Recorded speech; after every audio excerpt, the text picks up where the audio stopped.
지금 당신의 옆에 있는 배우자가 사실은 당신과 아버지가 같은 이복 동생이라면 어떨까요?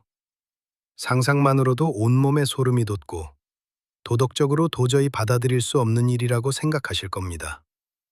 현대 사회에서 근친혼은 절대적인 금기이자 범죄입니다. 하지만 우리가 잘 알고 있는 한반도의 역사 속 찬란했던 왕조, 고려에서는 이것이 범죄가 아니었습니다. 오히려 왕실의 핏줄을 지키기 위한 가장 고귀하고 합법적인 선택이었습니다. 아버지의 딸과 결혼한 아들, 조카와 결혼한 이모, 이복남매끼리의 결합. 이것은 막장 드라마의 시나리오가 아닙니다. 500년 고려 왕조를 지탱했던, 그리고 그 이면에 피비린내 나는 권력 투쟁을 감추고 있었던 충격적인 결혼 풍습. 바로 종래혼입니다. 오늘 우리는 화려한 고려 청자와 팔만대장경 뒤에 숨겨진 고려 왕실의 가장 은밀하고도 위험한 침실 사정을 파헤쳐 보려 합니다. 왜 그들은 천륜을 거스르면서까지 가족끼리 결혼해야만 했을까요? 그리고 그 선택이 불러온 파국은 과연 무엇이었을까요? 이야기의 시작은 고려를 건국한 태조 왕건으로 거슬러 올라갑니다. 후 삼국을 통일한 영웅 왕건에게는 한 가지 치명적인 고민이 있었습니다. 전쟁으로 얻은 평화는 불안정했고 지방의 호족들은 언제든 다시 반란을 일으킬 준비가 되어 있었기 때문입니다. 왕건이 선택한 전략은 바로 결혼이었습니다. 전국의 유력한 호족 가문들과 혼인을 맺어 그들을 자신의 편으로 만드는 것이었죠. 그 결과 태조 왕건은 무려 29명의 부인을 두게 됩니다. 문제는 그 다음이었습니다. 29명의 부인 사이에서 태어난 왕자만 25명, 공주는 9명이나 되었습니다. 왕건이 살아있을 때는 이 거대한 가족이 유지되었지만 그가 세상을 떠나자 상황은 급변합니다. 수많은 왕자들이 각자 자신의 외가, 즉 호족 세력을 등에 업고 왕위를 노리기 시작한 것입니다. 왕권은 흔들렸고 외척들의 입김은 날로 거세졌습니다. 이때 왕실의 권위를 지키고 호족들의 간섭을 끊어내기 위해 왕실이 선택한 극단적인 방법이 바로 이복남매 간의 혼인이었습니다. 다른 가문의 여인을 왕비로 맞이하면 그 가문의 힘이 너무 강해져 왕을 위협하게 됩니다. 그렇다면 가장 고귀한 왕의 피를 물려받은 왕녀를 왕비로 맞이하면 어떨까요? 외척은 사라지고 왕실의 혈통은 더욱 진해지며 권력은 오직 왕의 가족 안에서만 맴돌게 됩니다. 이것이 고려 초기 왕실이 근친혼을 택한 냉혹한 정치적 계산이었습니다. 이 시스템을 가장 완벽하게 그리고 가장 잔혹하게 이용한 인물이 바로 고려의 4대 왕, 광종입니다. 드라마 달의 연인의 모티브가 되기도 했던 광종은 강력한 왕권을 추구했던 개혁군주였습니다. 그는 자신의 이복누이인 대목 왕후 황보씨와 결혼했습니다. 두 사람은 아버지는 태조 왕건으로 갔지만 어머니는 다른 남매지간이었습니다. 광종에게 이 결혼은 사랑이라기보다 생존을 위한 방패였습니다. 호족들을 숙청하고 피해 공포 정치를 펼쳤던 광종에게 믿을 수 있는 유일한 파트너는 똑같이 왕의 피가 흐르는 자신의 누이뿐이었습니다. 대목 왕후 역시 자신의 가문과 아들의 미래를 위해 이복 오빠인 광종의 칼날이 되어주었습니다. 하지만 이들의 결합이 평화로웠던 것만은 아닙니다. 기록에 따르면 대목 왕후는 광종의 과격한 호족 숙청을 말리다가 크게 다투기도 했다고 전해집니다.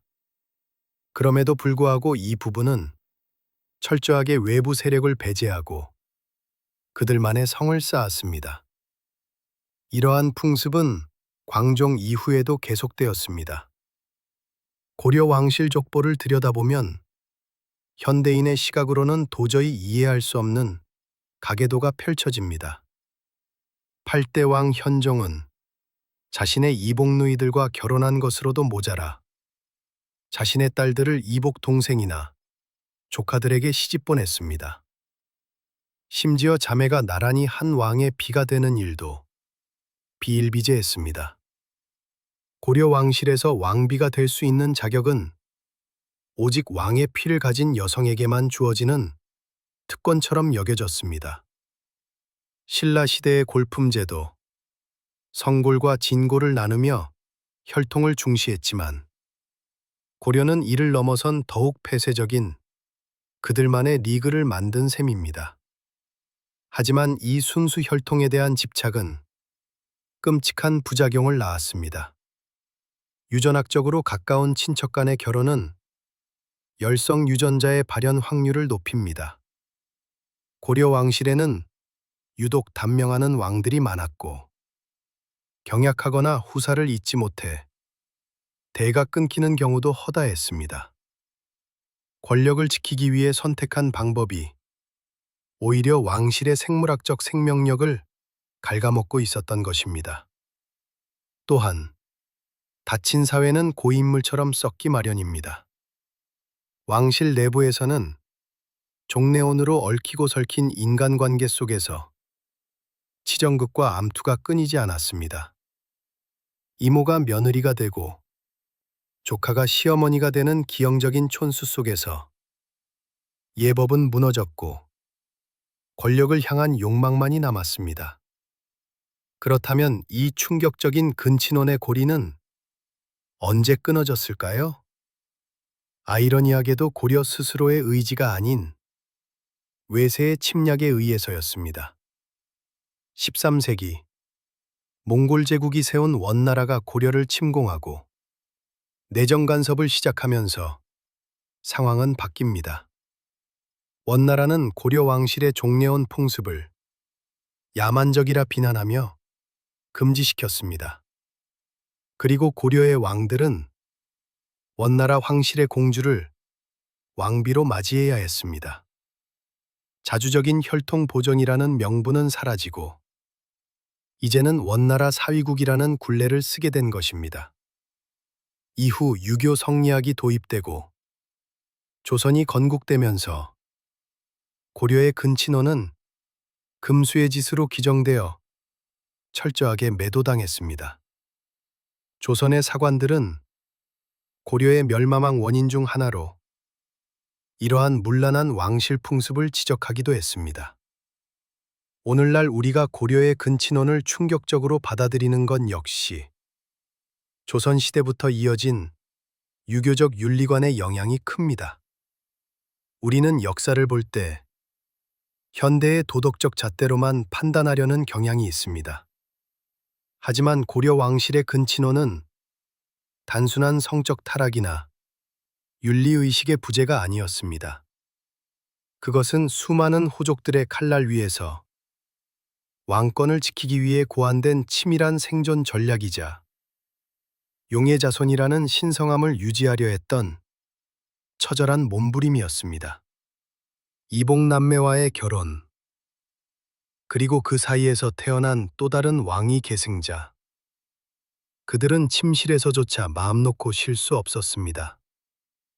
베개 밑에는 항상 권력이라는 이름의 단검이 숨겨져 있었기 때문입니다.